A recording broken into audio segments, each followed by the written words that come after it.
nangyari dyan? Magpano, pinatay. Walang suspect, walang testigo. Baka nga kinain ng hayop. Ako si Kenneth, photographer. Pwede siya maging modelo. Isipan mo mabuti. Malayo mararating mo sa ganda mo. Sabi na eh, parehas lang naman kami. Manda ka, Alex. Yan.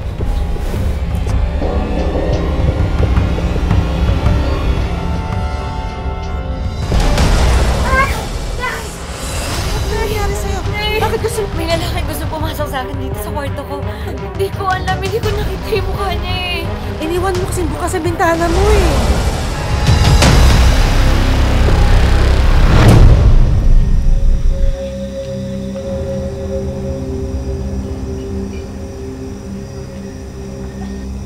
Uy, teka lang sandali. Ano ka ba, Mahal?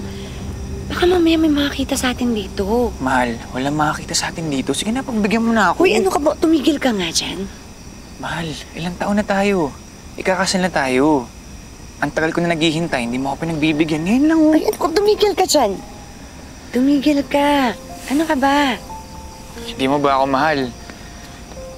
Mahal. Mahal na mahal na mahal na mahal kita. Eh, ikaw, mahal mo ba ako? Sobra. Mahal na mahal. Kaya nga pagbigyan mo na ako. Totoo? Oo. Yun naman pala, hindi maghintay ka na. Sige na, malapit na lang naman ikakasal na tayo. Sige na. Sige na nga. Siyempre, mahal na mahal kita. Respetuhin kita. Oo, di ba? Gwapo-gwapo talaga ng mahal ko.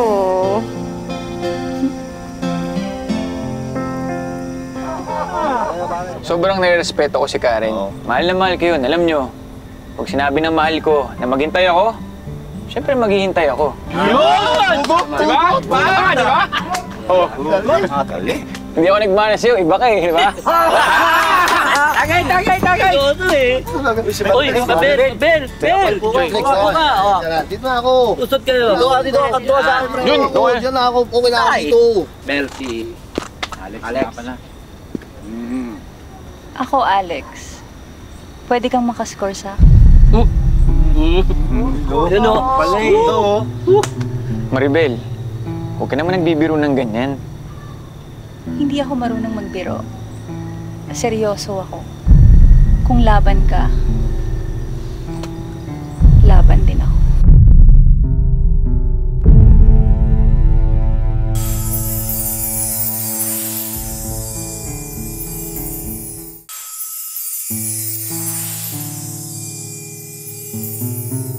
Maribel, huwag ka naman nagbibiro ng ganyan. Hindi ako marunong magbiro. Seryoso ako. Kung laban ka, laban din ako. Ayos. Pare, palay na lumalapit sa manok. Ayaw mo pa. Mga tol, hindi ko kayang gawin yun kay Karen. Hindi naman natin ipagsasabi. Hindi naman pala magsasabi. Maribel, hindi ko rin kaya gawin sa'yo yun. Kayo! Gusto ko naman eh. Gusto. Maribel, nare-respeto kita. Sana, respetuhin mo rin yung sarili mo. Ha? Una na ako. Uy, una na ako sa inyo, ha, mga tol. Sige, kaya nyo na yan, ha? Bahala ka. Tawagin lang kayo dyan.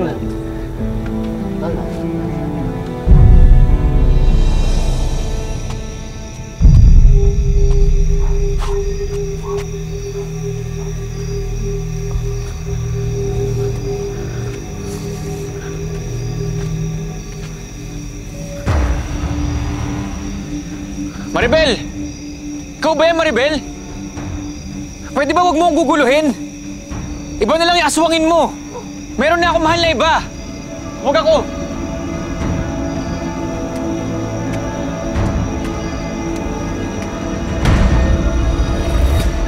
Joey, pasok mo yan. Tapos ano, ayos mo to. Ayos mo. Okay, lagyan mo na yan, Dan. Sige.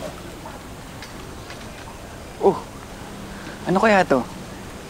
Nabalitaan ko kay nanay yan daw yung Dayo na photographer. Naghahanap daw yun ng mga models. Talaga? Parang laban tayo dito, ah. Ano ka ba? Puro magaganda tsaka sexy lang yung mga hinahanap niyo. Oh, maganda at sexy ka naman, ah. Pwede kang modelo. Sir, ako nga pala si Alex. Girlfriend ko si Karen. Ikaw rin, pwede ka. Kayong dalawa na. Ito. Pag-isipan mo mabuti. Malayo mararating mo sa ganda mong yan. Malaki rin ang kikitain mo dyan.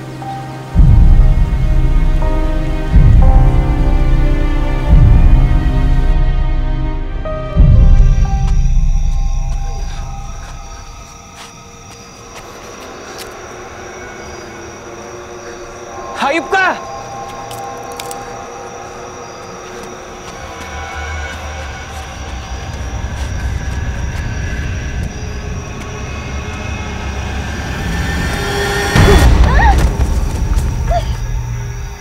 Ano ka pa? Sorry, Maribel. Ang bihira ka naman. Tingnan mo. Ang dumi-dumi ko na. Nakakainis ka naman eh. Kung ayaw mo sa akin, okay lang naman eh. Pero dapat ba itulak mo pa ako sa putikan? Hindi ko nga sinasadya. Uy, ano ginagawa mo? Ano ba sa tingin mo? Eh di naguhubad. Oh, pati ka pa maghubad. Basa na rin naman tayong dalawa. Hindi, okay lang. Okay na nabasa ako. Ano ka ba? Nagkakasakit ka Hindi, niya. huwag na. Ate mo.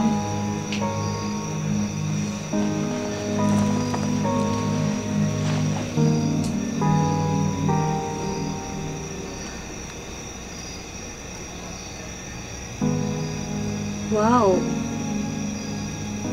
Nakabukas na ang bakery. Nakahain na ang pandesal. Ano ba? Magpakatotoo nga tayo. Alam naman natin na santa-santita yan si Karen. Virgin.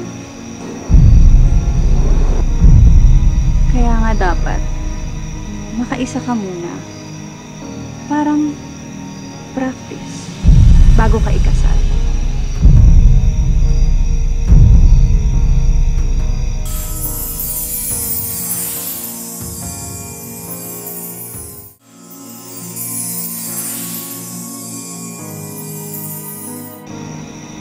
Kaya nga dapat makaisa ka muna.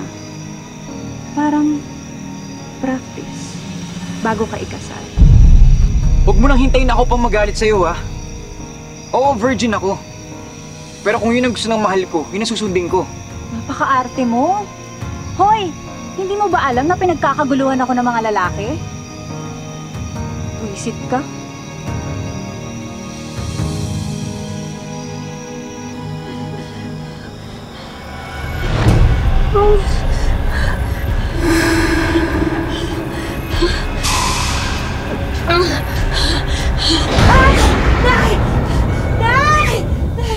Bakit ano nangyari sa'yo? Nay! Bakit ka sumisigaw? Nanaginip ako na masama. Ano? Tungkol saan? May lalaki gustong pumasok sa akin dito sa kwarto ko. Ha? Eh, sino naman? Hindi ko alam eh, hindi ko namukaan. Ay, naku anak. Masamang panaginip lang yan.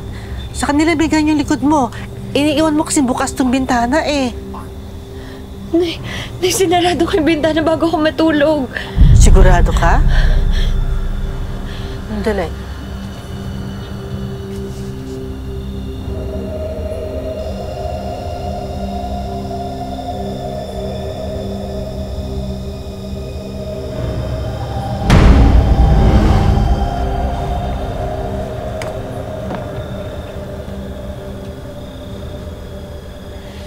Oh, mabuti pa matulog ka na, ha? Magdasal ka kasi. Sige na.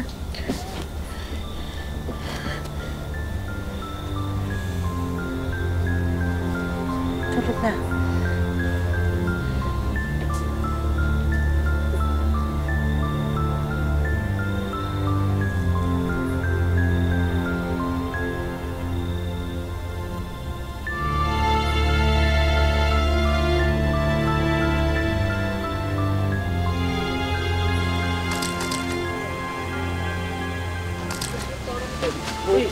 Nabalitaan niyo ba? Ano nangyari dyan? Si Aling Charin sa si Mang Kanor, pinatay. Ha? Grabe. Sinong pumatay? Walang suspect, walang testigo. Sinilip ko yung katawan eh. Parang kinain ng hayop. Baka nga kinain ng hayop. Hindi hayop yun. Baka taong asal hayop.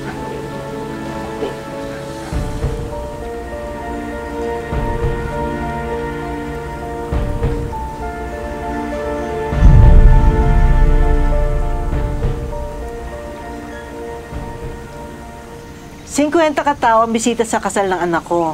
Mga magkano kayang magagastos sa pagkain? Sa ganong kadaming bisita po, mga 25,000 po. Nako, parang napakalaki naman po nun. Hindi na ba pwedeng mababaan yan? Magbabawas po ng bisita. Eh kung yun po yung maging solusyon para lang mabawasan yung gastos. Nay, sino po ba yung 50 natin mga bisita? Aba, syempre, yung mga kaibigan ko. Yung mga ninong at ninong nyo sa kasal. Sa kasi konsehal, kinuha natin ninong. Aba, kailangan buongga pagkain nun. Ano ba pagkain sa mga bisita? Magpapakadol ka ng baboy, tapos ako? Ako ang palulutuin nyo? Hindi naman ho sa ganun, Nay. Doon lang kami kung saan kami makakatipid. Tipid? Hindi ko papakasal sa itong anak ko para tipirin mo, no? Aba, ngayon pa lang, nakasala na pinag-uusapan natin dito. Dumadaing ka na. Paano kapag nakasal na kayong dalawa, nagkapamilya na kayo, nagkaanak, ano, titipirin niyo pa rin? Anong klaseng buhay bibigay mo dito sa anak ko? Buhay ng pagtitipid? Hindi naman po, Nay. Gagawan po ng paraan yan. Yan ang gusto kong madinig sa mamadugangin ko. Bahala ka na dyan, ha? O, Bubay, halika. Baka dumating si Mayor, sa kasal. Halika, dali. Mahal, pasensya ka na kay nanay ha. Hayaan mo ako nalang kakausap sa kanya. Hayaan mo. Kapag mag-asawa na tayo, ibibigay ko yung magandang buhay na dapat para sa'yo. Kaya sisimulan ko na sa araw ng kasal natin. At gaya din ng ipinangako ko sa'yo, hindi ako magiging pabigat. Tutulong ako sa'yo. Ngayon palang kasal natin, tutulong na ako. Salamat, Mahal.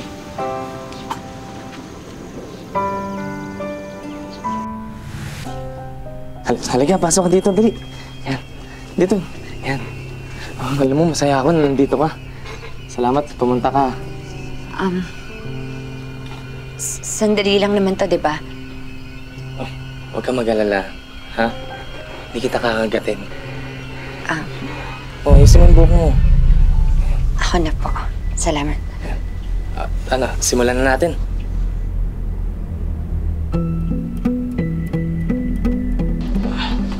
Oo. Sige na. Hindi ka na mahiya sa akin. Tanggal mo nga yung tapis mo. Pwede ko bang malaman kung magkano yung kikitain ko sa pagmamodel ng sexy? Aba, huwag mong isipin yun. Hindi ka talo sa akin. Sige na. Simulan na natin. Tanggal mo na yan. Huwag ka magalala. Artist ako. Okay? Hindi ako bastos. Hindi kita bastos. Dali. Ay, tulungan kita. Yan. Parang init eh. Ang galing ko lang to Oo. May tattoo ka pala sa likod. Nagustuhan mo ba? Pasensya ka na hindi. Ano ka ba? Okay lang yun. Maraming babae naman na may ayaw. Hindi. Ayoko na. Ano yun? Sige na. Tapusin na natin to. Halika na. Hindi na ayoko na. Tama na to. Kaklase mo nun si Laura, di ba? Opo, Nay. Bakit po? Naku, natagpuan daw na patay. Kawawa naman yung bata. Diyos ko. Sino pong pumatay sa kanya? Eh di yung Dayo, yung photographer. May nakakita daw kay Laura, kasama yung photographer na yun. Hindi na nga mahanap ngayon Nagtaatago na. Pihado ako. Alam niya nahuli na siya. Saka alam mo ba kung anong chismis? Chismis na aswang daw yung Kenneth na yun. Aswang? Paano po nila nasabi? Baka naman po. Nakita ko yung picture ng bangkay. Parang nilamon talaga ng hayop. Naku, yung Kenneth na yan.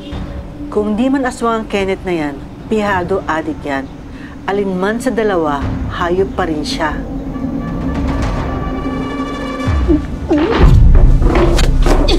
Oh! Ano nangyayari sa'yo, ha? Karen? Buntis ka ba? Na hindi po, imposible po yun.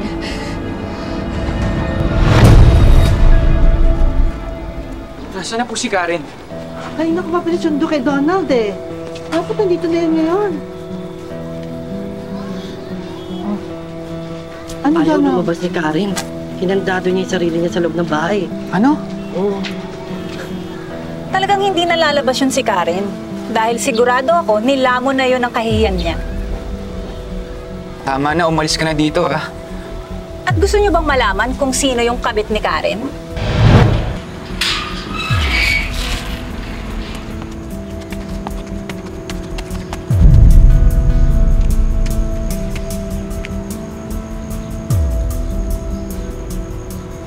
Sabi na eh, nasa loob yung kulo nito ni Karen eh. Virgin kunyari. Eh di yung pinaghihinalaan yung aswang. Si Kenneth, yung photographer. At wag nga tayong tanga. Paano kung talagang nabuntis si Karen ng aswang? Eh di papatayin tayong lahat? Sinungaling ka. Hindi ka pinalaki ng ganyan ng anak ko. Talaga? Alam ko kung sinong aswang. Ikaw, Maribel. Dahil nangangain ka na hindi naman sa'yo.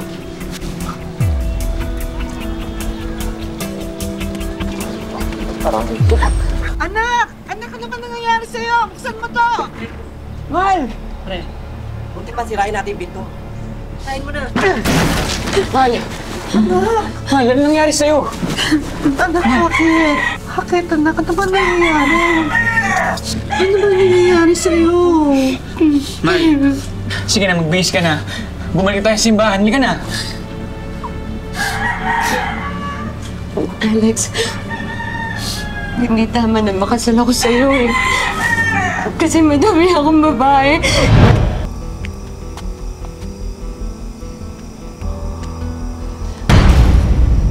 Sino ka? Sino ka? Sino ka? Ano gagawin mo sa akin?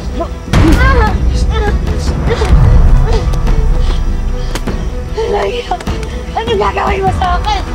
Kim ka! Maawa ka sa akin! Maawa ka!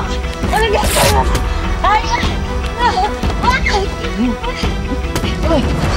Bitaw ako! Bitaw ako!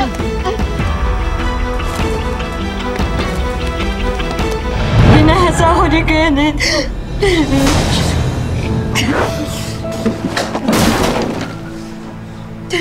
Sira ulong Kenneth yan!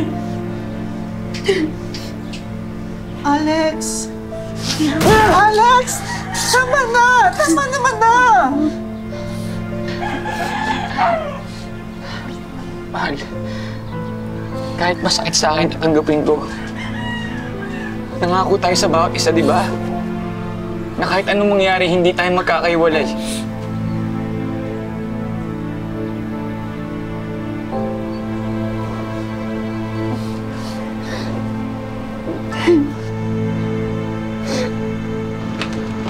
Hoy! Kapit ng aswang! Lumabas ka dito! Hoy! Ano yung nangyayari? Anong problema nyo? Lumayas na kayo dito sa bayan na to. At isama mo na yung sumpang dala nyo. Hindi kami aalis dito sa bahay na to. Ah, nagmamatigas kayo ah. Sige, sunugin na yung bahay na yan.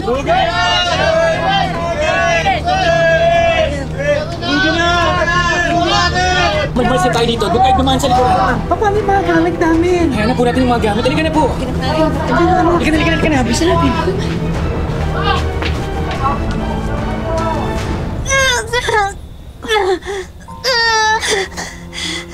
Sige anak, umili ka pa. Iri pa.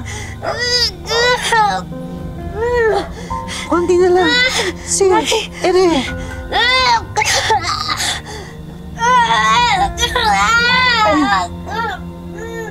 Diyos ko! Bakit? Ano? Lumabas na ba? Dugo! Walang bata, puro dugo! Anong nangyari? Nasaan ang bata?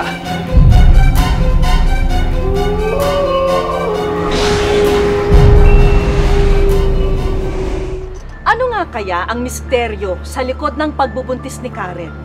Isa nga kayang aswang ang nakabuntis sa kanya?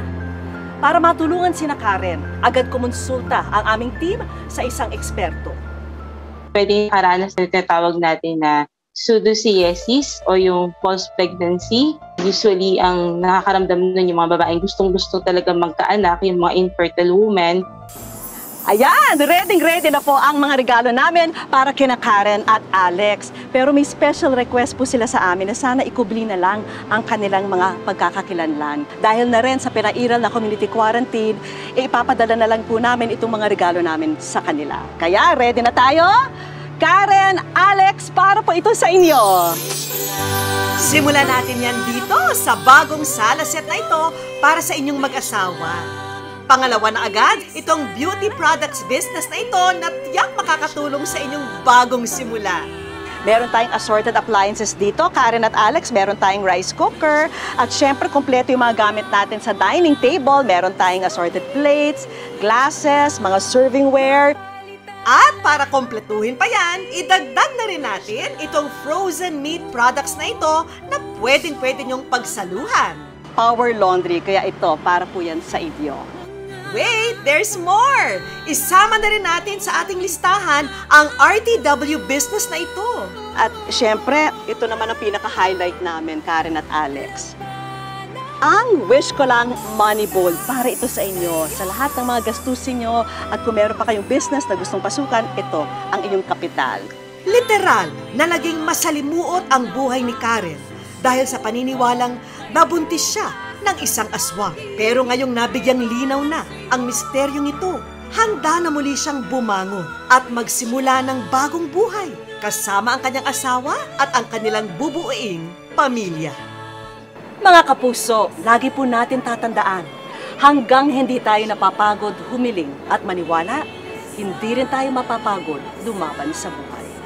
Ako po si Vicky Morales at ito po ang bagong Wish Ko Lang.